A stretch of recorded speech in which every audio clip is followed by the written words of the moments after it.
The next thing I want to talk about the trade. I'm a fully believer of free trade and globalized trade. And I think when trade stops, war starts. So trade is not buy things. Trade is appreciation of the culture of the other side. How can you stop trade? People are moving very fast. There's one thing for sure, a lot of jobs will be taken away because of the artificial intelligence, because of the robots. Don't worry about that. People say, artificial intelligence is going to control, machine is going to control human being. Trust me, human being will never be controlled by machines. We invented the trains and the cars. At that time, we all worry about these cars and trains, electricity. But finally, human being can control that. And I want to tell you that artificial intelligence is going to create a lot of new jobs. But the next 10 years, it's going to be trouble. And I want to say that manufacturing is not going to create a lot of jobs, because most of the manufacturing were produced by artificial intelligence robots. The service industry, tourism is going to create a lot of jobs. Service is going to create a lot of jobs. But when people don't have jobs, what are people going to do?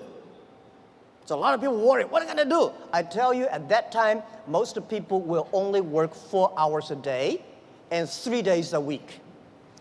But how can we surviving? I tell you, even if you work 4 hours a day, 3 days a week, you will still be very busy. My grandfather working 16 hours a day in the farm. He said, I'm very busy. We work 8 hours a day, 5 days a week. We think we are very busy. So I tell you, when you only work 4 hours a day, 3 days a week, you will be very busy. You will travel all around. You will always mobile. You will always on the car, because normally we only visit 30 cities in our life. 10, 20 years later, you will visit 300 cities in your life. So you're always on the way. When you're always on the way, you are always mobile. When you're all mobile, how can you stop globalization? It's impossible. People love to trade. So remember one thing, the way trading, the formality of trading is completely changed. Normally, small business, big companies go to the trade shows. We small business, we don't have a budget. We cannot get the visas. We cannot have the time to go to the trade shows. The best trade shows is online. In the future, it's not e-commerce, it's e-business. In the future, there will be no made in China, made in America, made in Canada. In the future, most of the products made in internet. You may design here and sell there and assembly here. So all the things next 10, 20 years, the way we do business is totally different. So get ready for that. So the distance is no longer be issues. Think about it. The questions we got 15 years ago when we do e-commerce in China, people say, how can you deliver things from Beijing to Shanghai in 5 days? How expensive? What's the cost of delivery? Today, we can deliver Beijing to Shanghai, like 3 or 4 hours. Within 24 hours, most of the cities in China will be covered. Most of big cities, half an hour will be covered. Our vision is that in next 10 years, most of the countries in the world will be 72 hours. So distance is no longer the issue. Sell things from Toronto to Chicago, there's no difference between Toronto to Chicago and Toronto to Shanghai.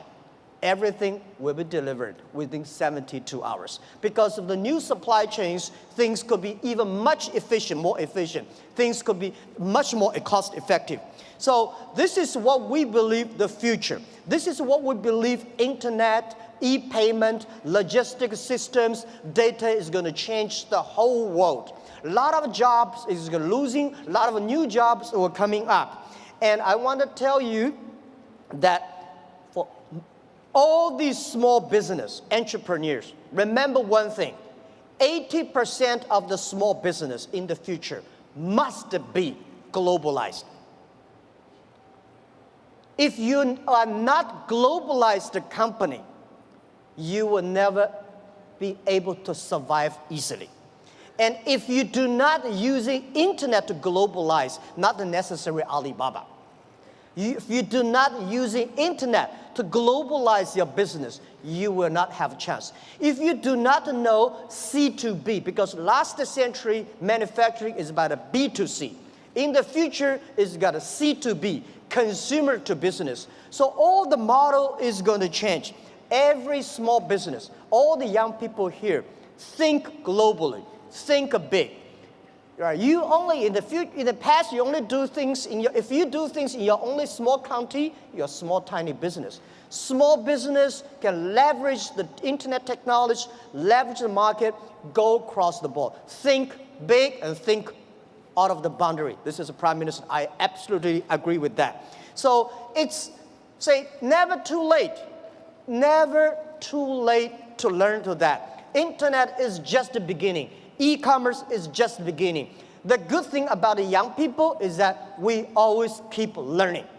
One of the reasons people say, what's the secret of China grow so fast? One of the things that we Chinese learn very much in the past 30. We learn a lot about America.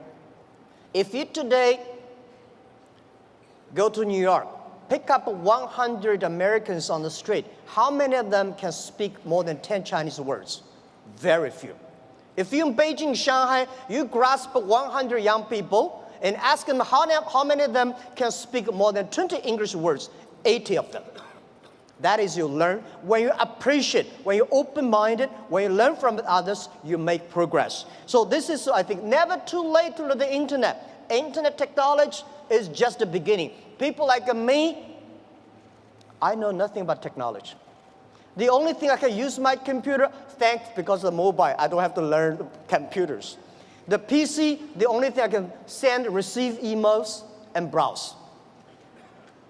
But I believe technology is designed for people.